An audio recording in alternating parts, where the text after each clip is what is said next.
One of the largest cities of Maharashtra and a satellite city too, Pimpri Chinchwad would be one of the fastest growing cities in the coming time. How is the municipal corporation and the administration planning to handle and balance this urbanization? The land use, and land use becomes one of the most critical part when you're trying to plan for a city which is growing as rapidly as PCMC is growing.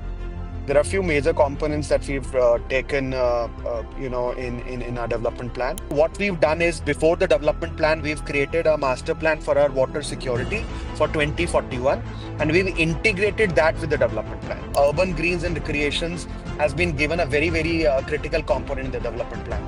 If you ask people what is the top priority that they want, they would say, I need a sporting facility and I need gardens near my home. We are ensuring 100% door-to-door collection in all our 32 wards.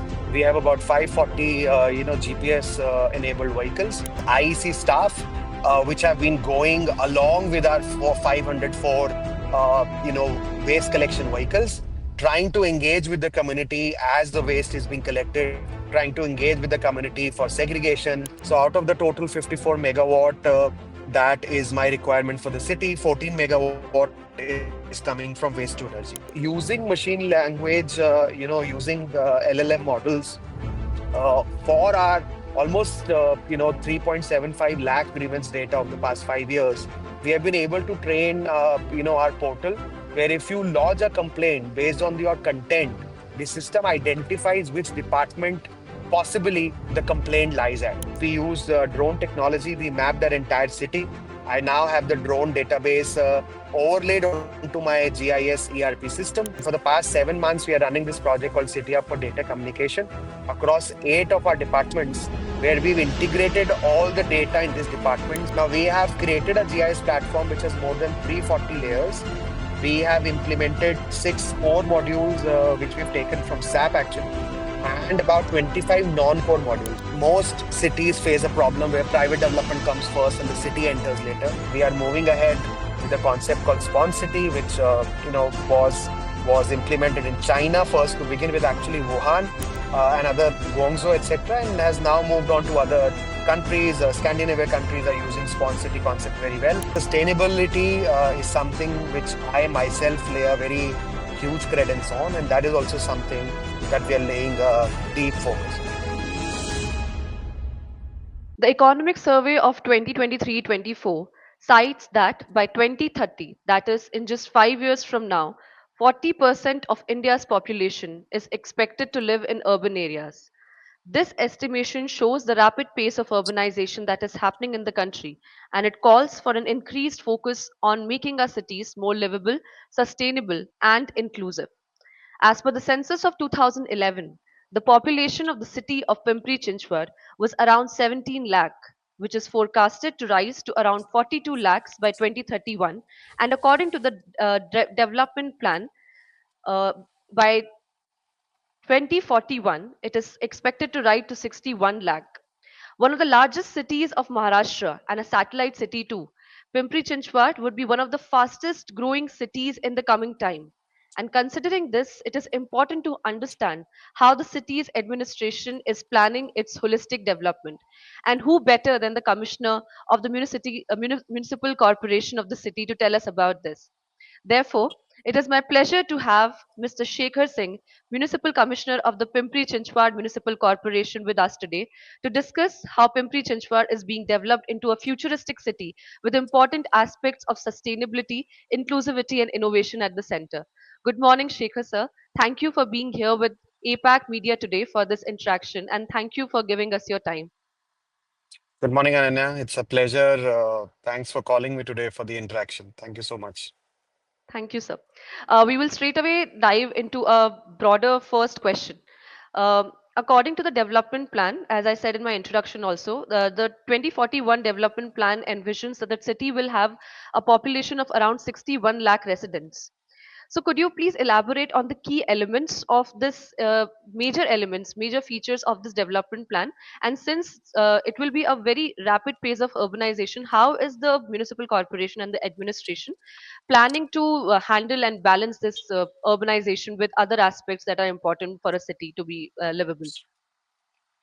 So, Ananya, first of all, you're very correct. I think that the recent development plan that we've just prepared for 2041 is very much abreast of the fact that city was already growing very, very rapidly. If you look at 2001 to 2007, 2011 census, the pace was actually quite rapid, and similarly from 11 till now. And what you've said is correct. About 61 lakh is what we're expecting in 2041. So, I think the first and foremost important thing is how you plan the land use, and land use becomes one of the most critical part when you're trying to plan for a city which is growing as rapidly as PCMC is growing. There are a few major components that we've taken, in our development plan. At the philosophical base level, it's about the cross section of the employment opportunities, where they are available, where they would be available going forward, what the trends could be going forward, where the majority people are moving. So whether you call it development oriented transit or transit oriented development, how that can be intersected with the land use planning and various other parameters of the way that we formulated a development plan. Just to give you a quick example of various sectors that we've tried to consider.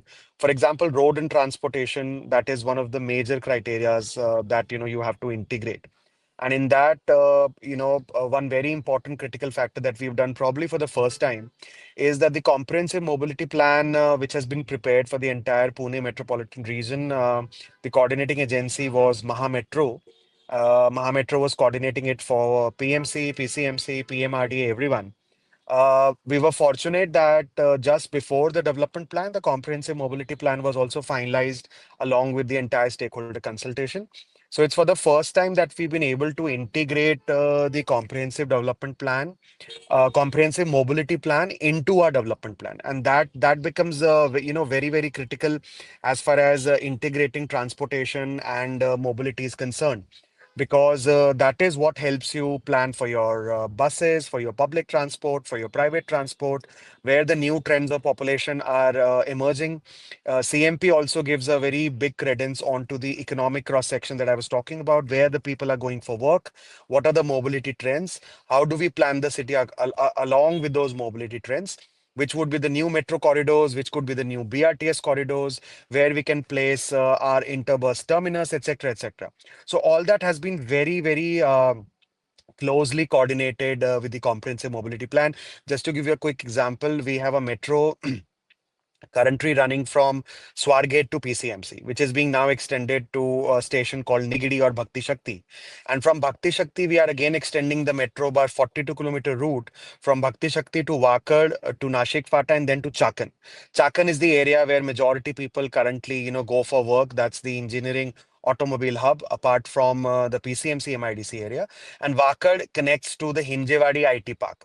And Nigidi also connects to the Talavade IT Park. So all these three major economic hubs will be connected by this metro corridor, 42-kilometer, that is now being proposed. And we've already integrated into our development plan with regards to parking, with regards to depot, with regards to metro stations. So all that is already integrated, and that becomes very, very critical. Apart from that, the land development and zoning patterns that we've taken, we've taken care that the hitherto areas which were probably used for agriculture have now been converted to residential zones, for example. The sensitive zones have been protected by buffers. It could be sensitive zones with regards to river ecology, where a green buffer has been given. And so similarly, such land use and development zoning areas, three areas have been earmarked as central business districts going forward for the city. Those are the three ends of the cities, because city will be growing much beyond PCMC. For example, the future expectation is probably for Chakan to become a new municipal corporation by 2041.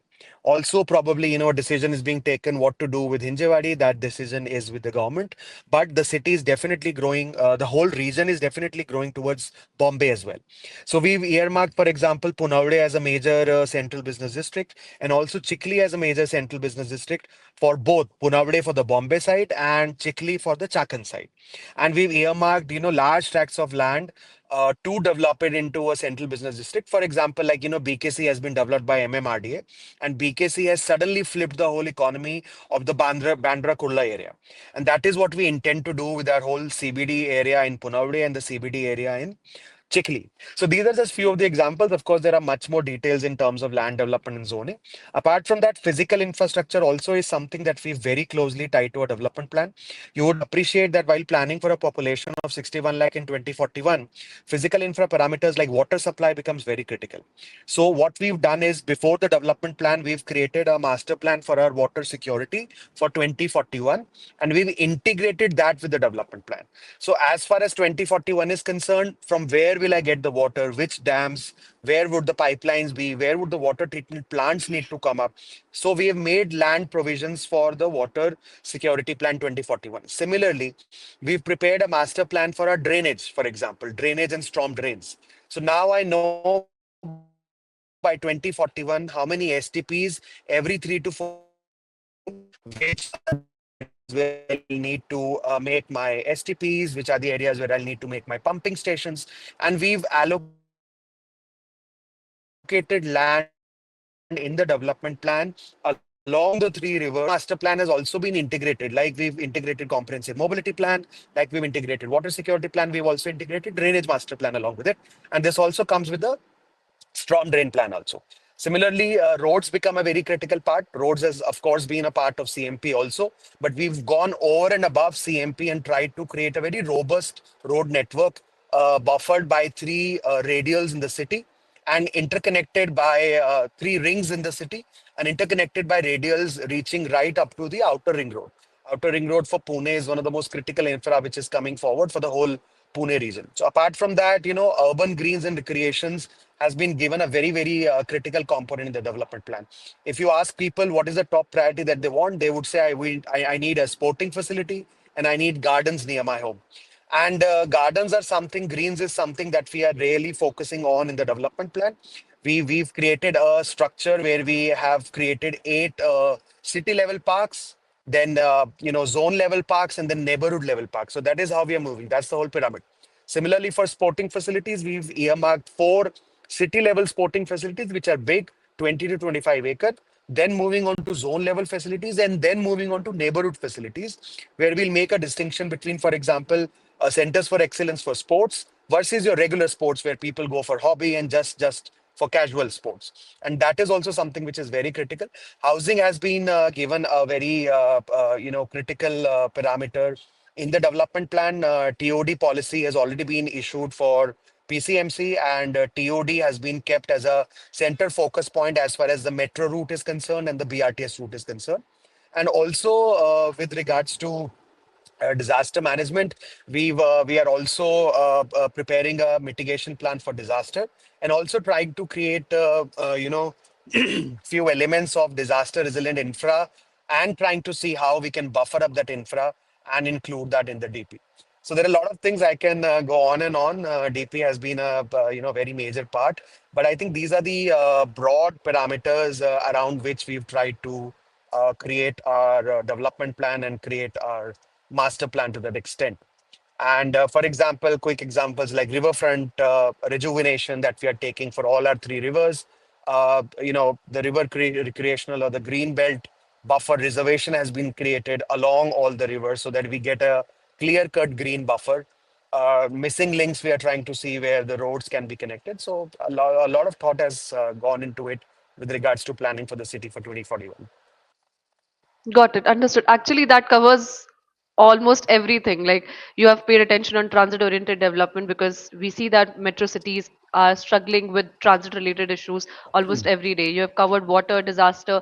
Uh, Another thing that I wanted to ask you from the development plan itself, since a city with such a large population will also generate a lot of waste. So, what is PCMC's plan to handle solid waste or any kind of waste for that matter? What is your waste management plan? Because that is something which is also a thing which metro cities and large cities struggle with on everyday basis. Yeah, and I couldn't agree more with you. I think especially with the renewed focus on the city solid waste and liquid waste that we've been placing for the past 7 to 8 years, I think this becomes very critical because no longer can we be okay with dumping a waste and creating mountains of waste. That is something that we no longer do. We're neither allowed by law, nor is it something that cities should be looking forward to. As far as waste management is concerned, I think there are three or four very critical parameters The first is, 100% door-to-door collection, which we've ensured in our city. We are ensuring 100% door-to-door collection in all our 32 wards. We have about 540, GPS enabled vehicles, and that's the ICCC of our smart city, where the routes have been earmarked for these vehicles, and we track them daily. Because cities where you see a dump of waste, one of the major reasons is that in those particular localities, probably the waste collection vehicle is not going very regularly. So we are very intent on trying to track our vehicles. So for example, if a vehicle had to reach a particular place at 7:30, we ensure that it should reach by 7:30. Of course, there are a few gaps that we are trying to ensure onto that, but that becomes a major criteria. The door-to-door collection becomes one very important critical factor. Second critical factor, Ananya, is segregation at source, which is something again very critical. It's a well-known fact by now, universal, wisdom, that the best optimization that you can have is by segregating the waste at source. And for that, we've engaged about 450 young individuals who've done their MSW, social work, etc. Sorry, as IEC staff, which have been going along with our 504, waste collection vehicles, trying to engage with the community as the waste is being collected, trying to engage with the community for segregation, trying to explain it to them why segregation is important, and also trying to keep a track in which areas we are getting segregated waste, which areas there is a problem, so that then we can buffer it with another extra efforts for IEC in regards to explaining a society, explaining a household, and things like that. So segregation at source, I think, is second very very critical factor. The third is scientific waste processing, which is no matter how much you collect, if you're not processing the waste scientifically, it just does not make sense. So in PCMC, we have a very nice integrated waste processing facility. To begin with, we have Maharashtra's first waste to energy plant, which the Honorable PM inaugurated about 1.5 years back. It's a 14 megawatt plant, which is the first waste to energy plant in Maharashtra, one of the best running plants in the country currently, where we are able to process our dry waste, because dry waste is one major issue. Wet waste you can convert it to at least manure and compost and use it, but dry waste, either you send it to cement factories, which is not possible for a city like PCMC because we don't have cement industry in and around PCMC. So the option available to us was waste to energy, and it's a project that we are running on PPP, public private partnership. The best thing about waste to energy plant is that the 14 megawatt that I'm generating, I'm buying it back for the city. So I'm buying it at a price much lower than the price that I'm having to pay to my electric utility. So out of the total 54 megawatt, that is my requirement for the city. 14 megawatt is coming from waste to energy, and that powers my STPs. That is powering one of our major hospitals, and that is powering my main water treatment plant. So that becomes a very critical part of the circular economy for the city, and also helps us maintain our carbon net neutrality and the green targets that the national government has also fixed for us, government of India, and we have also taken a huge leap of faith with regards to that. Another one critical factor about this waste to energy that Ananya, that I like to underscore, is that the water also that we're using is coming from my tertiary treatment of STP water. So I'm not using potable water. I'm using tertiary treated STP water, about 3 mld per day. Also, the ash, the bottom ash that gets generated from the waste to energy plant goes to my CND waste plant, which is the construction and demolition waste facility situated in the same premises, and that's about 200 metric tons per day. The waste to energy processes about 700 tons per day of dry waste. The construction and demolition facility processes about 200 tons per day. And the bottom ash also goes along with the construction demolition waste. And we're able to create paver blocks, and we're able to create curbs out of that bottom ash mixed with the C&D waste uh, material that we're able to segregate from the C&D waste. Secondly, the wet waste that gets generated, uh, a major component of it we are able to convert into compost, which is being used as manure by our horticulture and garden department, and is also being given to various farmers. Farmers also come and take that manure from the adjoining rural areas. And apart from that, we've recently started a 50 tons per day hotel waste to biogas plant where we are collecting the food waste from all the hotels and restaurants in the city and converting it to about 2.2 tons of biogas every day.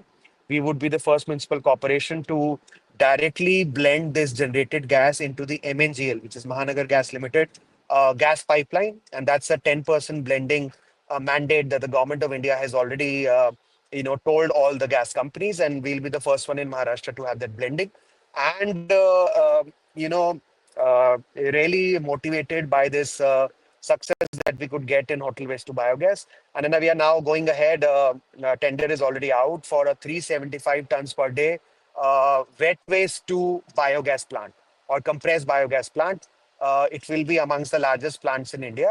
Indore has a 500 TPD, but not many cities have installed. So ours will be almost about 400 tons per day.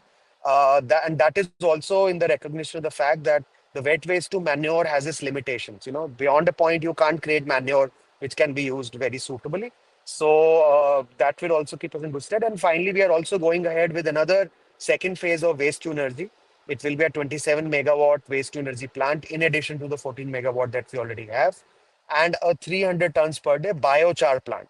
Biochar is something that you create mostly out of garden waste and organic waste, and that again can be blended with the coal that you use in your thermal power plant. So this was the third component where waste processing, scientific waste processing is very, very critical.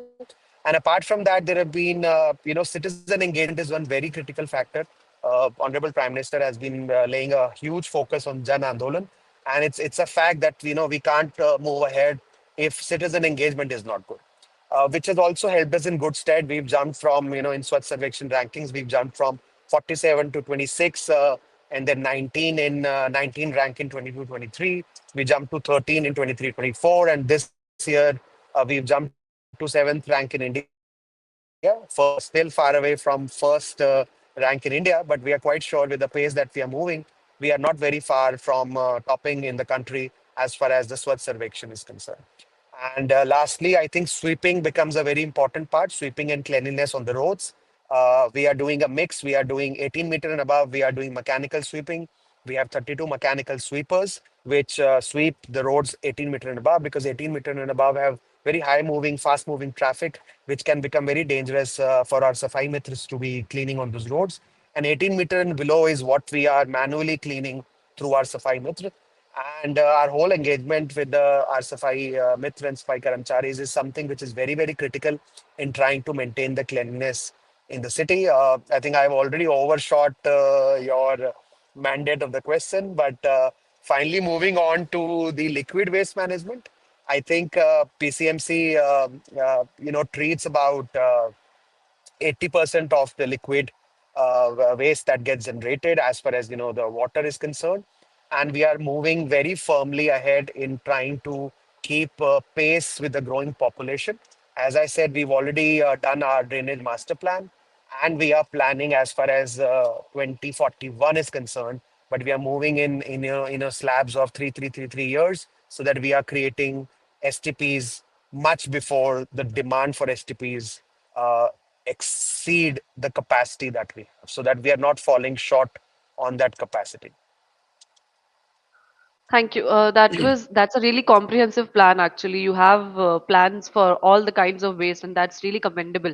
And so we have covered how the city is being planned, the water thing, the water plan, the disaster management plan, waste management plan. Coming to the technological aspect, how are emerging technologies, if any, are being used in the development of the city right now, and technology in such a way that it is also useful for the citizens of the city. So how is it used for service delivery for citizens and made available to them too? And then a first and foremost thing, actually, we talk about emerging technologies, and those are very, very critical. But if you look at it in many ways, in our country, sometimes we lack in giving even basic online facilities to our citizens. Our Honorable CM has been very, very intent and very insistent on providing every facility, every service delivery that we do through online mechanism, Smart Sarthi platform, where we've integrated all forms of grievance redressal platforms available to the citizens. So it could be grievance redressal through a simple call. It could be grievance redressal through a portal. It could be grievance redressal through app. All of them have been integrated onto Smart Sarthi platform, which provides a platform for citizens to lodge their grievances, and then subsequently, for municipal corporation to be able to deliver onto those grievances, to be able to provide a solution for those grievances.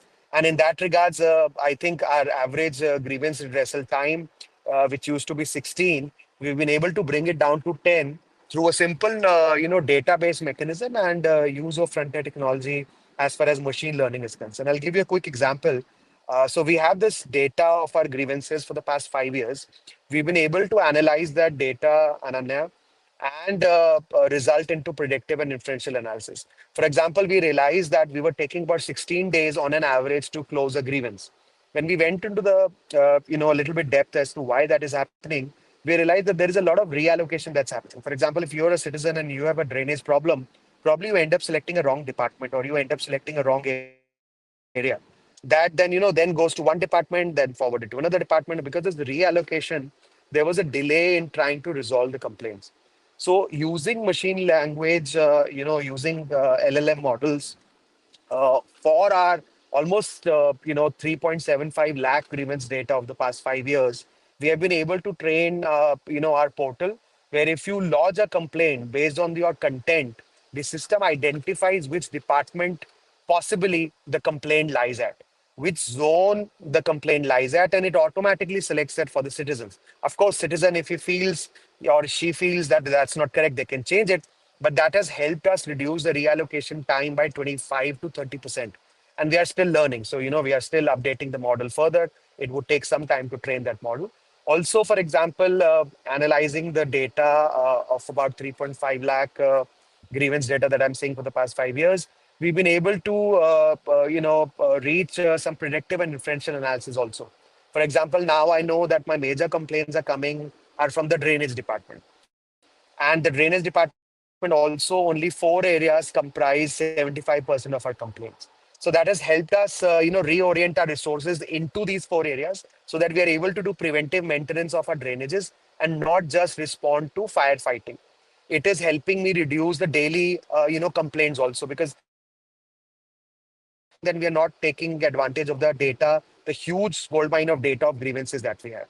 Another quick example, for example, if I get a lot of complaints about street lights not being functional in a particular area, then we are able to fix responsibility onto our contractors who are taking care of the maintenance of the street lights in that particular area, because if he or she is maintaining it properly, then why so many complaints should be coming? So this becomes a very, very critical tool, Ananya. And this clubbed with our experience in our property tax department, where we use data to a very, very large extent. And we could increase our property tax revenues from about 626 crore in 22-23 to about 970 crore last year. So that's a jump of about 59% in 2 years. And we did it on back of two things. First, we cleaned our data. No matter how much you want to analyze your data, if it's garbage, then you are just analyzing garbage only. So it's very critical to first clean the data. It's very critical to standardize your data collection tools, and that is what we did. So one very small intervention it might look like, we started to distribute our property tax bills through our self-help group ladies. So we involved about 400 of them. We paid them, we paid them based on every household that they deliver the bills. And it was not the simple bill delivery. We had given them an app in their mobile phones where they had to update the data of the property holders. So I do have data of property holders, but the mobiles are not updated, the addresses are not updated, the lat longs are not updated. So we gave them about 20 parameters to update. And I must say that our self-help group ladies actually exceeded our expectations. We started it for the first time in 2023. Within a single month, they were able to distribute 6.5 lakh property tax bills and update data. Almost 2 lakh people's mobile numbers were updated. Almost 80,000 people's addresses were updated. More than 1.25 lakh people's lat longs were updated. That helped me really clean my property tax data. And I could then use that property tax data, analyze the data, and try to have a targeted communication with the property tax holders. with the citizens of our city. For example, we had historical data of our property taxpayers from the past 5 to 6 years. We knew which of these guys are ones who generally pay in quarter 4, right? Like all of us, we pay our advance income tax up till the very last moment. So there are a lot of property tax owners which historically have been paying in quarter 4, because of which they were losing their incentive, which they could have got if they would have filled it in quarter 1. So we targeted these people. We sent targeted communication, sending that Mr. X, you've lost incentive about 5,000 rupees in the past 5 years if you would have paid in quarter 1 versus quarter 4. And we could convert almost 1.15 lakh taxpayers, Ananya, from quarter 4 to quarter 1. Our quarter 1 collection jumped from about 220 crore to 467 crore last year. That's a jump of almost about 100%, which helps me get the funds earlier, which helps me, accrue interest onto the funds that I get earlier, and which works out very well. And this was based on the data which I first cleaned and then used that data. Similarly, following that up, we used drone technology. We mapped our entire city. I now have the drone database overlaid onto my GIS ERP system to identify 2.7 lakh new properties which were not there in my database earlier, just based on the drone, using the drone, going house to house, trying to understand, giving a unique property ID to each property. And that has helped my property tax annual assessment jump by more than 200 crore. So that's the power of technology that we can leverage. And finally, I think so, taking cues from these two to three things, we realize that, data is something that we need to play on, not just play on data that, as I said. So we've started a concept called, a project called City Hub for Data and Communication. And then a property taxation and grievance were our first forays. Then we realized the power that it can accrue for us. And for the past 7 months, we are running this project called City Hub for Data Communication across 8 of our departments, where we've integrated all the data in these departments. And first, we are trying to clean our data. We are trying to standardize the data collection formats. We are trying to standardize how we collect the data. Also, then creating a whole data lake where we'll be able to index our data properly so that one department can run query onto the other department and can leverage cross section, cross department data. And finally, reaching to a predictive and inferential analysis where, data becomes our tool to drive decisions. And I know it might seem a bit esoteric, but we've been able to leverage that in 2 of our departments, and the other departments are showing, huge advantages already.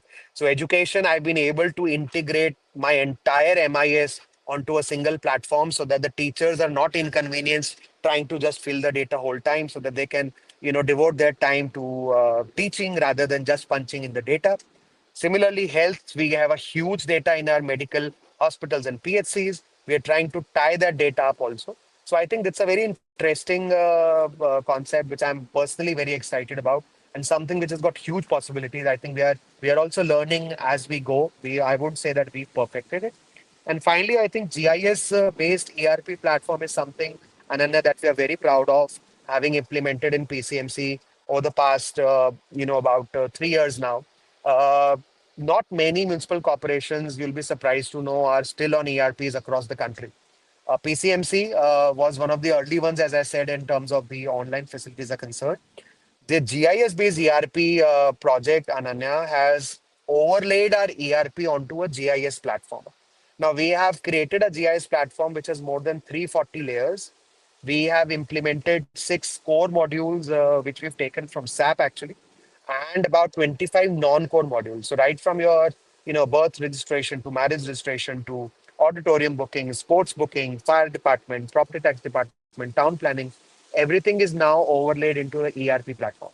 Uh, 1st April 2025, we've gone totally paperless. We don't have physical files any longer. We've moved to our own e-office module, which is integrated to my entire ERP.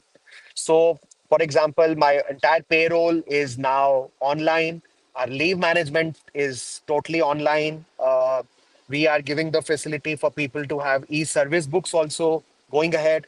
My work management system is totally online. For example, our estimates, our technical sanction, everything is now online. And more importantly, that is overlaid onto a GIS layer. So I am, for example, if I'm creating a road and dynamically, because of my work management system, the SAP system that I'm using, it automatically gets updated onto my GIS system where I get to know that this road is work under progress. Once that road completes, that automatically gets updated onto my road layer. Similarly for sewerage, similarly for water supply.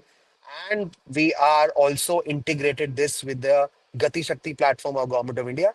And it will be one of the first examples of a dynamic updation of the GIS layer from the city onto the Gati Shakti platform, and a two-way communication with the Gati Shakti platform that is in the final stages of being implemented. And finally, this is just a start. ERP module again throws a very huge amount of data, Ananya.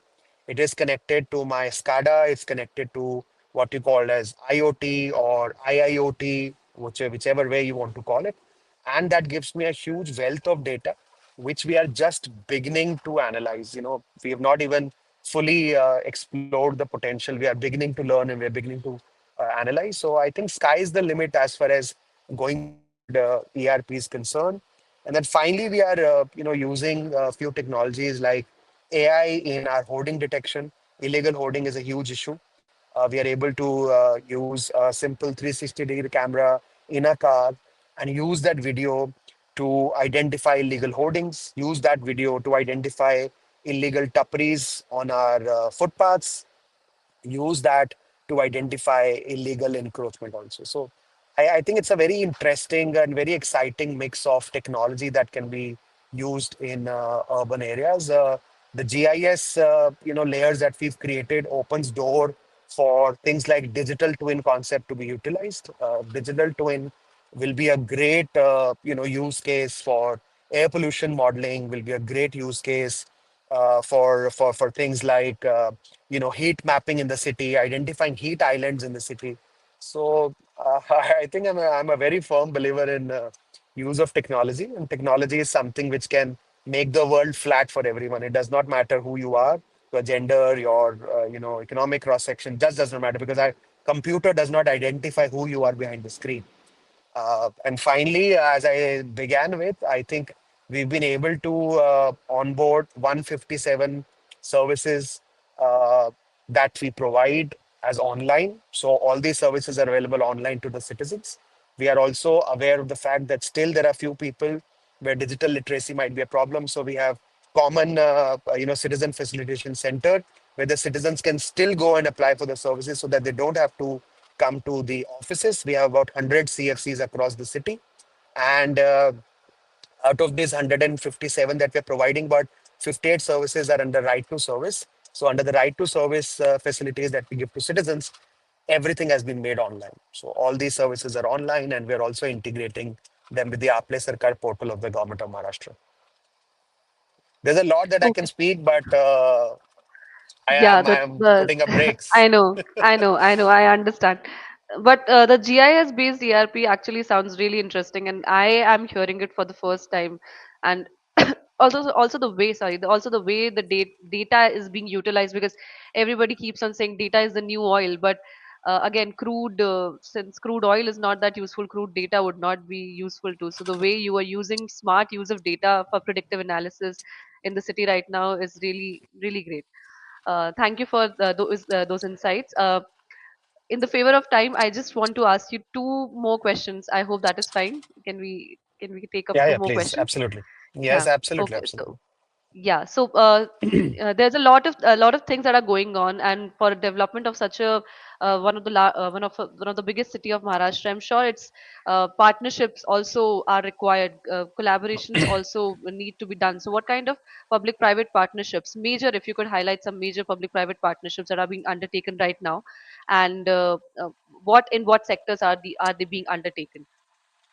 So I think I'll break your question into two parts, Ananya. First is a sort of a collaborative effort that we are undertaking with civil society and other organizations. So there, for example, we are collaborating with UNICEF in creating a ward health action plan in our city. Ward health action plan is with a view to pay more focus onto the primary healthcare, and also to realize that public healthcare in the cities is very, very critical, something which all of us realized more in COVID. And beyond that, public healthcare and preventive healthcare is very important. Otherwise, generally, we are focusing only on the curative part of the healthcare. Second, for example, in education, we are collaborating very closely with the Kanksha Foundation, where we are running a whole program for education improvement. In the past about 3 to 4 years, we are also collaborating for that with QCI, Quality Council of India, which is assessing our students. So almost 58,000 students have been assessed in the past 2 years, pre-academic and post-academic, which gives me again a wealth of data in trying to analyze which schools are doing better, which students are doing better, and we are drilling the data right up to the final student. I also have a system now that is there in a lot of private schools. So where if after the attendance is logged in, if the ward is not coming, we send a SMS to, for example, our parents, and that all is on the strength of the various collaboration that we are doing. So these are the collaborations. For example, Lighthouse Foundation, we are collaborating as far as skilling is concerned. We are running a huge program to skill about 35,000 youth in the next 3 years.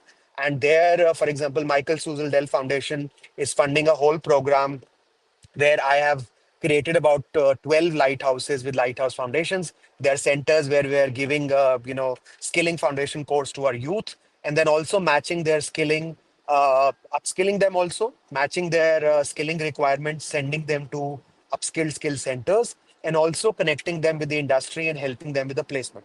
So these are the kind of collaborations, many more that we are doing as far as civil society organizations are concerned. But your question also had a bit part about the public-private partnerships, and I think those are very, very critical. Because the entire thing that we've talked about, we've not talked about finances till now, Ananya, and finances is a very critical part of how a city builds itself, how a city is able to give justice to the development needs that are there, the current development needs, and also the future development needs. And with that regards, PPP becomes a very critical part. One of the very good examples that I've already given, won't go into the detail again, is the waste to energy plant, which is again a PPP project where we are buying electricity from the private partner. We gave some VGF and we gave our land. Again, we are going for a PPP project as far as the next phase of waste processing is concerned, which will which will be 27 megawatt of waste to energy, and the biochar plant as well. Apart from that, one very interesting PPP that we've just recently done, Ananya, is the a garden that we are trying to create, which is a waste to wealth garden, which is again a PPP garden that we have created with a PPP partner, where entire garden, it's we are calling it waste to wonder, which depicts about 15 wonders of the world, is created from waste from our city, but we are investing some money, the private partner is investing some money, and then it's a PPP again. So I think huge possibilities. We are again going for a PPP project as far as holdings in the cities are concerned. So digital holdings, where we are not investing money, the private partner would invest money. The smart city, we had about 700 kilometers of optical fiber network Ananya in the city, which we have now been able to monetize with the private partner. And ours is amongst the only smart cities which would be financially sustainable going forward, because we'll be getting more than 30 crore every year from the monetization that we've been able to do. Much more than 30 crore, but 30 crore is the base that we'll be getting from the monetization of the optical fiber network in the city. So multiple such projects, but you are very correct. I think PPP is one of the very critical ways to go forward. One final project that we are looking at PPP very strongly now is also reuse recycle of our STP water. It's a 100 mld tertiary treatment reuse recycle project that we're going. So multiple collaborations that are happening across the sectors. Got it. Last question coming to the end of the interaction. What are the key priorities for the city's administrations in the coming 2 to 3 years? Like the immediate things that you will be focusing on in terms of infrastructure development, sustainability, environmental considerations. What are those? Uh, I think, Ananya, like all Indian cities, as I said, no matter how much technology we use, no matter how much other things we use, I think we can't lose focus on the bread and butter requirements of the city. And by bread and butter, I mean road, water, and sewage. Especially for the new areas in the city that we have, I think it's very critical for us to keep our focus very, very firmly onto the new areas, the new developing areas, so that we are able to exceed the curve of the private development. Most cities face a problem where private development comes first and the city enters later. PCMC has been proud of reversing that. We generally reach first and then private development comes in later. We intend to keep that pace up. We are also facing quite a bit of challenge as far as that is concerned, because the pace of development is outpacing any pace that we had seen in the past. But we'll be focusing very closely onto that. So whether it is new road development in the new areas, whether it is laying of the pipelines, whether it is laying of the sewerage. Second thing, I think traffic congestion, as is the want in all Indian cities. We are also beginning to face that, even though PCMC is a much better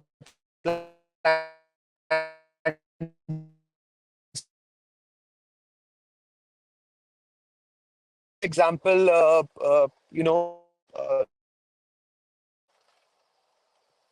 Ananya, am I audible?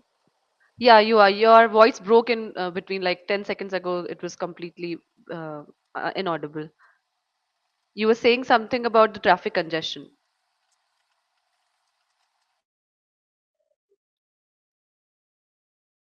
Hello, can you hear me? Ananya, am I audible? Yes, yes, you are. Can you hear me?